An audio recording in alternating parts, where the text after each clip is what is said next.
ఆదికాండము 12వ అధ్యాయం 2వ వచనంలో ఏమనుంది? నిన్ను గొప్ప జనముగా చేసి నిన్ను ఆశీర్వదించి నీ నామమును గొప్ప చేయుదును, నీవు ఆశీర్వాదముగా నుందువు. ఏమన్నాడమ్మా? నిన్ను గొప్ప జనముగా చేసి.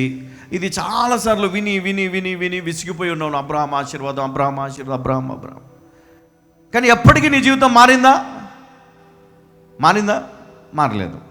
కానీ వాక్యం ఏం చెప్తుందంటే, నిన్ను గొప్ప జనముగా చేసి నిన్ను ఆశీర్వదించి నీ నామమును గొప్ప చేసేదను, నీవు ఆశీర్వాదముగా నొందువు. నిన్ను ఆశీర్వదించు వారిని ఆశీర్వదించదను, నిన్ను దూషించు వారిని శపించదను. హల్లెలూయా. అంటే నువ్వు ఆశీర్వాదముగా ఉండడము దేవుని చిత్తం. నిన్ను ఆశీర్వదించిన వారు కూడా ఆశీర్వదించబడము దేవుని యొక్క ఆశీర్వాదం. హల్లెలూయా. అంటే ఈరోజు మనకు ఉన్నటువంటి ఈ యొక్క అభిషేకాన్ని మనం పాడు చేసుకుంటున్నాం. ఏం పాడు చేసుకుంటున్నాం? అభిషేకం. ఈ అభిషేకం ఎక్కడి నుంచి వచ్చింది, ఎలా వస్తుంది అంటే, దేవుని మాటలు వినేటప్పుడు నీ హృదయములోనికి, నీ మనస్సులోనికి దేవుని మాటలు వచ్చేటప్పుడు అది శక్తిని తీసుకొని వస్తుంది, విశ్వాసమును తీసుకొని వస్తుంది. ఈ విశ్వాసము ద్వారా నీ జీవితంలో ఉన్నటువంటి ఆ లేజినెస్ అనేది వెళ్ళిపోయి నీ లోపటికి ధైర్యమును దేవుడు నింపుతాడు. ఏం నింపుతాడమ్మా అంటే, ముందు నువ్వు చేయని పనులన్నీ కూడా ఇప్పుడు నువ్వు చేయగలుగుతావు. అంటే దేవుని ఆత్మలే ఉంది కాబట్టి, దేవుడు నిన్ను నడిపిస్తున్నాడు కాబట్టి ఇప్పుడు నువ్వు ధైర్యంగా అడుగులు వేస్తావు. ఒకప్పుడు నువ్వు ఒంటరిగానే ఉన్నావు, నువ్వు ఒంటరిగా వెళ్ళావు, ఒంటరిగా ప్రయత్నం చేసావు, అది విఫలమైంది. కానీ ఇప్పుడు నువ్వు ఒంటరిగా లేవు, దేవుడు నీకు తోడై ఉన్నాడు. గట్టిగా చెప్పకూడదా? హల్లెలూయా. ఇప్పుడు నువ్వు ఒంటరి కాదు, ఇప్పుడు నువ్వు దేవుడు నీకు తోడై ఉండి నిన్ను నడిపిస్తున్నాడు. అందుకే నీవు ఎప్పుడైతే దేవుని మాటను వింటూ వింటూ వింటూ వింటూ నీ జీవితంలో నువ్వు ముందుకు వెళ్తూ ఉంటావో, దేవుడు నీ హృదయములో నుండి నిన్ను బలపరుస్తాడు, నిన్ను ధైర్యపరుస్తాడు. నువ్వు వేసే ప్రతి అడుగులో ఆయన నీకు తోడై ఉంటాడు. చూడండి, ఇక్కడ నువ్వు ఎదగడానికి మొట్టమొదటి కీ ఏంటంటే నీ ఒబీడియన్స్. హల్లెలూయా. ఏంటమ్మా? విధేయత. నువ్వు దేవునికి లోపడడం కావాలి, దేవుని మాట వినడం కావాలి, దేవుని కోసం సమయం ఇచ్చే వ్యక్తిగా ఉండాలా. దేవుని కోసం సమయం పక్కన పెట్టండి.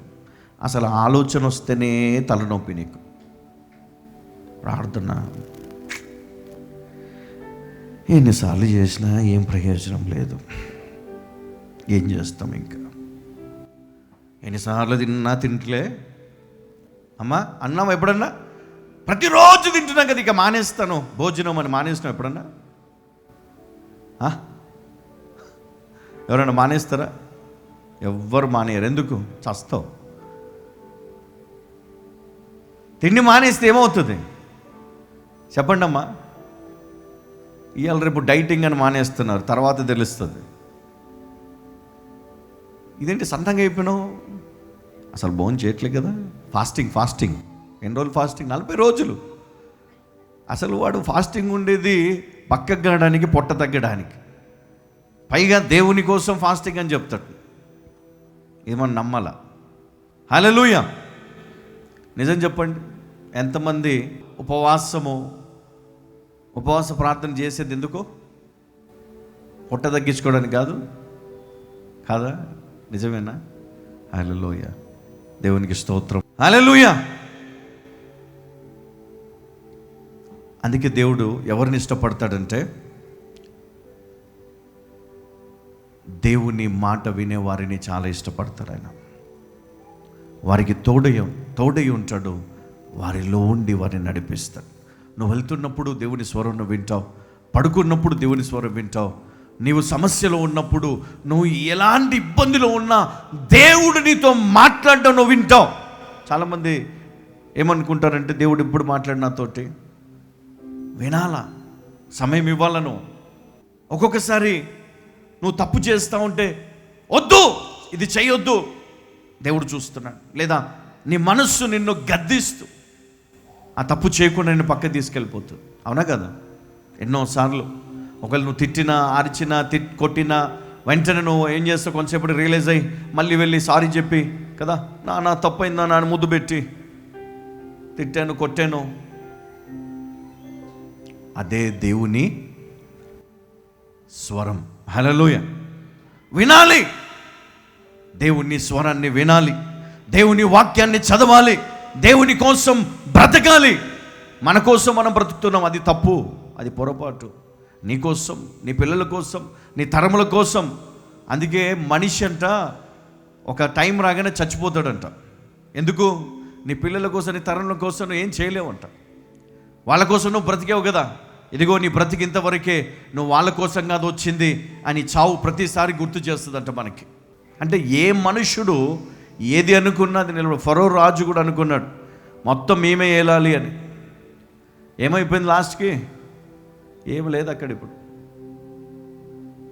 మనం చూస్తాం పెద్ద పెద్ద రాజులు కట్టిన కోటలను చూసి ఇది పలాని రాజు కట్టాడు, రాజ్యాలు కట్టారు, రాజ్యాలను ఏలారు, కానీ వారు బ్రతికున్నారా? లేరు. మరి ఇప్పుడు నీ పరిస్థితి ఏంటి? నువ్వెందుకు పరిగెత్తున్నావు? ఎవరి కోసం పరిగెత్తున్నావు? అందుకే బ్రతికినంత కాలం దేవుడు మనకిచ్చిన పరిశుద్ధ వాక్యాన్ని మనం ఫాలో అవ్వాలి. అప్పుడు ఇందులో ఉన్న దీవెనలు, ఆశీర్వాదాలన్నీ కూడా నిన్ను ఫాలో అవుతాయి. అంతేగాని మనం ఈ లోకాన్ని ఫాలో అవుతే, ఈ లోకంలో ఉన్న పద్ధతులను ఫాలో అయితే మన లైఫ్ ఎప్పటికీ సక్సెస్ కాదు. ఒక వ్యక్తి సక్సెస్ కావాలంటే ముందుగా దేవునికి లోబడాలి, దేవుడు ఉన్నాడు అని గ్రహించాలి. ఆ తర్వాత వాక్యానుసారమైన జీవితాన్ని జీవించడం మొదలు పెట్టాలి. హల్లెలూయా.